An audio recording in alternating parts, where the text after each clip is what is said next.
Dear colleagues, friends, first of all, I wish all of you and your beloved ones good health and to stay safe in these uneasy times. And as Her Excellency Ambassador Melina Mart mentioned, this forum also is a good opportunity to further strengthen the bilateral cooperation between Russia and Sweden. And I'm thankful to the organizers, to the Chamber of Commerce, to the Russian Expo, and our colleagues from the Ministry of Economic Development for arranging such an event and for the invitation to participate in it. It is a great honor and a great responsibility for us. As the online conferences have their own modalities, let me also try to adapt to these modalities and to use the well-prepared report on the topic of today's discussion. I have been asked to report on the priorities of the state policy of the Russian Federation in the field of prevention, minimization of negative impact on the environment, including in the field of waste management. Let me start from maybe repeating what already has been mentioned, that environment and climate change have firmly set up on the top of the priorities of the national governments, civil societies, businesses. And in this regard, in Russian Federation, the fundamentals of the state policy have been put in the decree of the President of the Russian Federation, dated back in 2018. Based on this decree of the Russian President, the government of the Russian Federation arranged the implementation of the targets set up, because the targets were identified as the national goals and strategic objectives of the development of the Russian Federation till 2024. And here I want to stress that the Russian government arranged the implementation of these national goals and targets on the innovative project approach. Recently, we consulted with the World Bank and we were told that only a couple of countries were practicing the project approach in the implementation of the national goals. And in the field of environment, our Ministry of Natural Resources and Environment have prepared with participation of other ministries, including the Economic Ministry, Industry, and others, the national project, which is called National Project Ecology. What is the difference? The difference is that in the National Project Ecology, we set up the particular targets to be achieved, the particular responsible ministries, institutions, and regions, which have now their targets on a timely basis, and of course, the sources of financing of the activities which are expected to take part, and of course the innovation in the field of legislation. Just for example, in the field of biodiversity, there was the set-up target to establish till 2024 24 new protected areas. In the field of the forestry, it was set up the target for establishing the balance of forest retirement and reproduction in the ratio of 100%. And there were also targets set up in the fields of improving the quality of drinking water for population, including in the settlements which are not equipped till now with modern centralized water supply systems.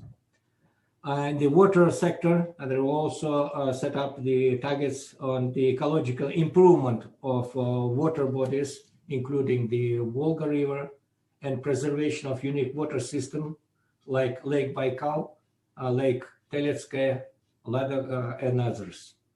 In the field of air pollution, we identified initially 12 most polluted cities in Russian Federation and set up the target to decrease the air pollution by 20% till 2024. And the most dramatic changes, of course, are taking place in the field of the waste management.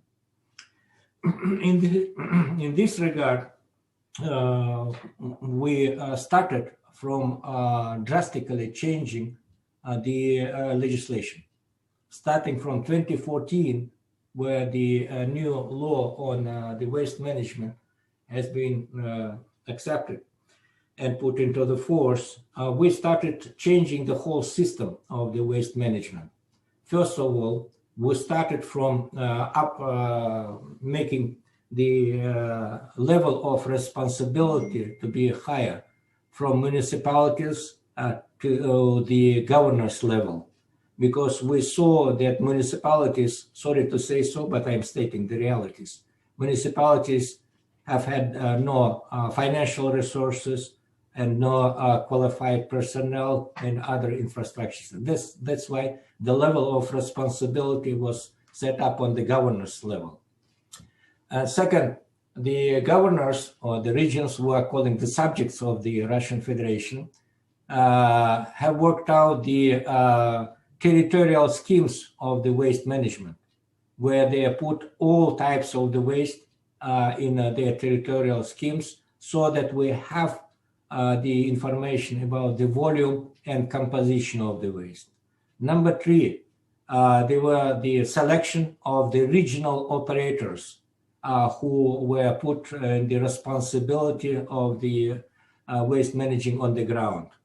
And after that, we saw that there is the necessity to coordinate the activities of the regional operators. So there was the new body, which was called in Russian PPK REO. It is a public company, a Russian environmental operator has been set up. And it is changing the whole system of the waste management. I think that it is very important for our colleagues from the Swedish businesses to understand how this architecture of the waste management is working in Russia and the level of responsibility, etc. And regarding the hazardous waste management, there were discussions, and it was the selection of one of the units of the Russian Rosatom, Russian Atom Energy State Corporation enterprise, which has the experience of treating the nuclear waste, as being set up as the federal environmental operator. Just for example, now this Rosatom unit, federal environmental operator, is in charge of treating, very well known to you, the hazardous waste dump Krasny Bor in Leningradsky Oblast. So this system now has been working, and frankly speaking, not easy, because we see that, of course, the implementation of the targets put up into the national project Ecology also are requesting the additional financing. So there was the decision to make the population to pay for the treating municipal waste. Nobody, in no country, population likes to pay additional money. So, but nevertheless, we do understand that there is the need for making this system to work. And regarding the businesses, we were working very hard with the representatives of the Russian businesses and other businesses who are operating in Russian Federation regarding the implementation of the extended producer's responsibility. In fact, there were heated discussions about setting up the modalities, how this ERP will be working. But nevertheless, now, just on the eve of the new year, December 31st, this concept of the extended producer's responsibility has been adopted and it started working. And of course, it also requests the modalities and the dialogue between the state, between the businesses and civil society, how it will be further working on. And we are open. We have had a number of the discussions with the Russian unions of entrepreneurs, with the Chamber of Commerce and other business amalgamations in Russia. And also we have the working group on the natural resource environment of the Foreign Investment Advisory Council, where we are hearing each other. We, as the government responsible for setting up the rules of activities and the businesses, and the foreign companies operating in Russia, they are requesting us to make some corrections in the legislation. Frankly speaking, it doesn't mean that all the proposals have been incorporated, but nevertheless, there is the dialogue, and there is a platform for dialogue. This I am mentioning specially because I know that the Swedish business has been presented here at the high level, so that we have such a platform where we can discuss what the new Russian legislation in the field of environment is being questioned from the foreign investors operating in Russia, including the Swedish companies, etc. And of course, we are now on the move because in reality, this, in my opinion, one of the most drastic reforms in the field of environment started just a couple of years ago. So we are continuing its implementation. We see that there is the necessity to further make some corrections, adjustments to the legislation. At the same time, we are hearing the businesses who are telling us why so many changes, but we are telling that we are basing this correction on the activities on the ground. That's why, of course, we are ready to continue the dialogue in this regard. And of course, when we are talking about the environment and environmentally friendly entrepreneurship, we cannot avoid the topic of the climate change.